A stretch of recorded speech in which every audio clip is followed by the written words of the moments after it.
गरीब का जादुई पंखा। ये क्या बच्चों, तुम दोनों खाना क्यों नहीं खा रहे हो? माँ, बहुत ज्यादा गर्मी है। इतनी गर्मी में मैं खाना नहीं खाया जाता। माँ, कम से कम ठंडी लस्सी ही ला दो। बच्चों, मैं आज लस्सी लेने के लिए गया था, लेकिन इस बढ़ती गर्मी की वजह से लस्सी के दाम आसमान छू रहे हैं। इस गर्मी ने तो नाक में दम कर दिया है। 2 मिनट अगर मैं क्या, निकिता पूरे के पूरे कपड़े पसीने से लथपथ हो जाते हैं। बाबा, बाबा, आप घर में पंखा लगा दो ना। मेरे सभी दोस्तों के घरों में कूलर, पंखा, एसी सब कुछ है, लेकिन हमारे घर में एक पंखा तक नहीं है। बच्चे सही कह रहे हैं जी, एक छोटा सा टेबल फैन ही ले आइए। अलका, बच्चे तो छोटे हैं लेकिन तुम तो समझदार हो ना। जानती हो ना मेरा सेठ कितना कंजूस है। बात बात बार तो वो मेरी पगार काट लेता है। जितनी पगार मिलती है उतने में घर का गुजारा चलाना ही मुश्किल है, तो मैं एक 2000 का पंखा कैसे लेकर आऊंगा। मोहन की बात सुन सभी लोग खामोश हो जाते हैं और गर्मी को बर्दाश्त करते हुए ही खाना खाने लगते हैं। खाना खाने के बाद सभी लोग सोने के लिए चले जाते हैं, लेकिन इस गर्मी ने तो इस परिवार का सोना भी हराम कर दिया था। क्या है आशु, अपने अपने पास रखो ना, अब मेरे पैर पर मत डालो। तुम भी मुझसे दूर रहो, वैसे भी इस गर्मी ने परेशान कर रखा है। क्या हुआ बच्चों, तुम अभी तक सोए नहीं? इस आशु को देखो ना, कब से मुझे परेशान कर रहा है। तुम दोनों को एक दूसरे ने नहीं बल्कि इस गर्मी ने परेशान कर रखा है। एक काम करते हैं, हम सभी लोग बाहर चलते हैं। ठंडी हवा में कम से कम नींद तो नसीब होगी। सभी लोग बाहर आंगन में सोने के लिए चले जाते हैं। घर में जहां सभी को गर्मी ने परेशान कर रखा था, अब वहीं बाहर सबको मच्छर ने काट काट कर परेशान कर दिया था। ये क्या मोहन, अंदर कम से कम मच्छर तो नहीं थे? यहाँ तो गर्मी के साथ साथ मच्छरों ने भी नींद हराम कर दी है। मच्छरों के चलते पूरे परिवार वालों का आंगन में सोना भारी पड़ जाता है, जिसके बाद अब वो सभी लोग वापस घर के अंदर जाते हैं और गर्मी में ही जैसे तैसे करके रात गुजारते हैं। अगली सुबह। ये क्या आशु, रोशनी, आज तुम दोनों फिर क्लास में सो रहे हो? क्लास में पढ़ने के लिए आते हो या सोने के लिए? टीचर, हमारे घर में पंखा नहीं है, इसलिए गर्मी से हम रात भर ठीक से सो नहीं पाते हैं। तो इसका मतलब क्या, तुम लोग अब क्लास में सोकर अपनी नींद पूरी करोगे? अगर कल से तुम दोनों को मैंने क्लास में सोता पाया तो दोनों को क्लास से बाहर निकाल दूंगी। ऐसा लग रहा है कि घर में नहीं, किसी ईंट की भट्टी में बैठी हूँ। हाँ माँ जी, पूरा घर आग की भट्टी की तरह तप रहा है। ना जाने ये सूर्य देवता किस बात का हम गरीबों पर अपना प्रकोप निकाल रहे हैं। अलका इतना बोलती ही है कि तभी वहां उनकी पड़ोसन शालिनी आती है। ओह माय गॉड, ये आप लोगों का घर है या कोई तवा? यहाँ कितनी ज्यादा गर्मी है। यहाँ आप लोग इतनी गर्मी में कैसे रह लेते हैं? मेरे घर में तो हर एक कमरे में एसी लगा हुआ है, मानो जैसे मेरा घर हो दूसरा शिमला हो। वैसे अलका, अगर तुम मेरे घर में नौकरानी का काम करोगी तो मैं तुम्हें ठीक ठाक तनख्वाह दे दिया करूंगी। क्या पता तुम उन पैसों से अपने घर के लिए पंखा ही खरीद लाओ। शालिनी, तुम्हें अपने पैसों का रौब जमाने के अलावा कुछ आता नहीं है क्या? तुम्हारे घर में नौकरानी बनने से अच्छा है कि मैं और मेरा परिवार गर्मी में ही मर जाएं। अलका का ऐसे जवाब सुन शालिनी मुंह बनाकर वहां से चली जाती है। वहीं दूसरी तरफ, अरे ओ कामचोर, तुझे यहाँ में लकड़ी के फर्नीचर बनाने के लिए रखा है या आराम से बैठकर इस पंखे की हवा को खाने के लिए?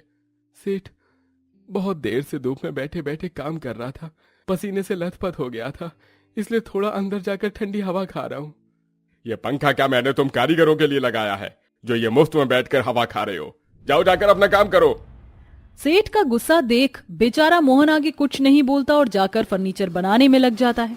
वक्त गुजरता रहता है, लेकिन इस पूरे परिवार पर गर्मी का कहर कहीं नहीं रुकता। हे भगवान, माँ जी, आपका बदन तो बिल्कुल आग की तरह तप रहा है। बहू, एक गिलास मुझे ठंडा पानी पिला दे, वरना मैं तो इस गर्मी में ही मर जाऊंगी। अलका भागी भागी मटके से पानी लेने के लिए जाती है, लेकिन गर्मी में तो मटके का पानी भी बिल्कुल खौल रहा था। अपनी माँ की बिगड़ती हालत देख मोहन नजदीकी सरकारी अस्पताल से डॉक्टर को घर पर बुलाता है। गर्मी के चलते इनके शरीर पर दाने निकल आए हैं। आप इन्हें कूलर या एसी की ठंडी हवा में रखिए, वरना इनके ये दाने वक्त के साथ बढ़ते जाएंगे। डॉक्टर साहब, हम गरीब मजदूर लोग हैं, ऐसे में एसी और कूलर जैसी महंगी चीजों का इंतजाम कहाँ से करेंगे? देखिए, मैं आपके हालात समझ सकता हूँ, लेकिन कम से कम आप उनके लिए पंखे का तो इस्तेमाल कर ही सकते हैं ना। वरना कल को इनकी हालत और खराब हो सकती है। डॉक्टर की बात सुन मोहन बहुत ज्यादा परेशान हो जाता है। अपनी सास की हालत देख अलका को ना चाहते हुए भी अब शालिनी के घर में नौकरानी का काम करना पड़ता है। वहीं मोहन दिन रात पंखे को लेकर परेशान रहता है।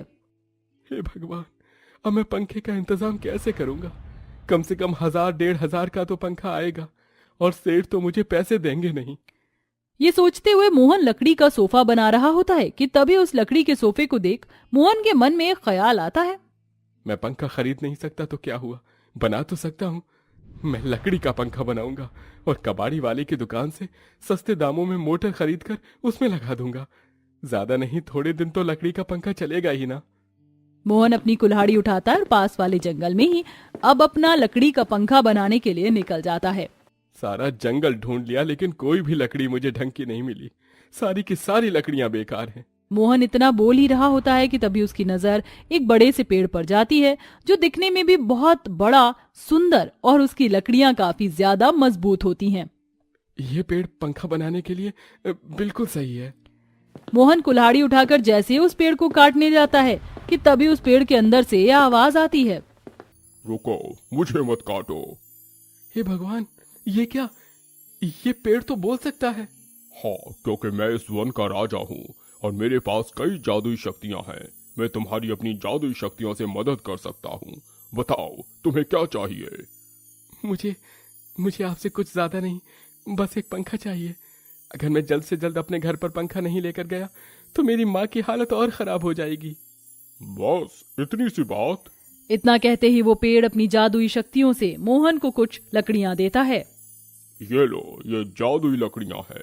इस जादुई लकड़ी से जब तुम पंखा बनाकर अपने घर में लगाओगे तो इसकी हवा किसी ऐसे एसी कूलर से ज्यादा ठंडी होगी और ये जादुई लकड़ी का पंखा तुम्हारी किस्मत भी बदल देगा। मोहन जादुई लकड़ियों को घर लेकर आता है और उससे कुछ घंटे में एक लकड़ी का पंखा बनकर तैयार कर देता है और उसे छत पर टांग देता है। मोहन जैसे ही जादुई पंखे को चलाता है तो उसके अंदर से ठंडी ठंडी हवाएं आने लगती हैं। अरे वाह पापा, ऐसा लग रहा है कि जैसे आपने एसी लगा दिया हो। कितनी ठंडी ठंडी हवा आ रही है इसमें से। आशु इतना बोलता ही है कि तभी उस जादुई लकड़ी के पंखे की एक पंखुड़ी के अंदर से सोने के सिक्के, एक पंखुड़ी के अंदर से चांदी के सिक्के और एक पंखुड़ी के अंदर से नोट गिरने लगती है, जिसे देख वो सभी लोग हैरान हो जाते हैं। हे भगवान, ये क्या? ये इस पंखे के अंदर से ये सोना चांदी कैसे गिर रहे हैं? क्योंकि मैं एक जादुई पंखा हूँ, इसलिए तुम लोग जब भी मेरे से कुछ मांगोगे मैं वो तुम्हें दे दूंगा। सच्ची? तो मुझे जल्दी से आइसक्रीम दो ना, मेरा आइसक्रीम खाने का बहुत मन कर रहा है। रोशनी के इतना बोलते ही उन सब के सामने आइसक्रीम का एक बड़ा सा डब्बा आ जाता है, जिसे देख वो सब लोग बहुत खुश होते हैं। अरे वाह, ए जादुई पंखे, मुझे भी अपना जादू दिखलाओ और इस गर्मी से बचने के लिए एक बड़ा सा फ्रिज दो। अलका के इतना बोलते ही वो जादुई पंखा अलका के सामने एक बड़ा सा फ्रिज हाजिर कर देता है, जिसे देख अलका बहुत ज्यादा खुश होती है और अब सब बारी बारी जादुई पंखे से कभी ठंडा शरबत, तो कभी नए कपड़े, तो कभी आइसक्रीम मांग रहा होता है। अलका, अब मुझे यकीन हो गया है कि भगवान के घर देर है अंधेर नहीं। हम भले ही इतने दिनों तक गर्मी से तड़प रहे थे, लेकिन अब भगवान ने इस गर्मी से छुटकारा दिलाने के साथ साथ हमारी जिंदगी को भी बदल के रख दिया है। वो तो है जी, लेकिन एक गरीब की मजबूरी तो एक दूसरा गरीब समझ सकता है। हमारे गांव में ऐसे घर हैं जहां पर पंखा नहीं है और इस गर्मी में बिना पंखे के जिंदगी कैसी गुजरती है, ये तो हम भली भांति जानते हैं।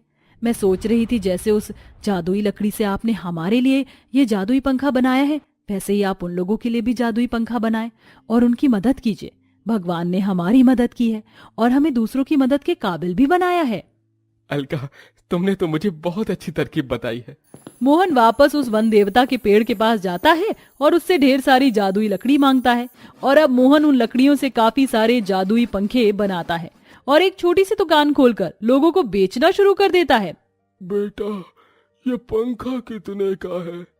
बाबा, ये तो मुफ्त है, आपको इसके लिए पैसे देने की कोई जरूरत नहीं है।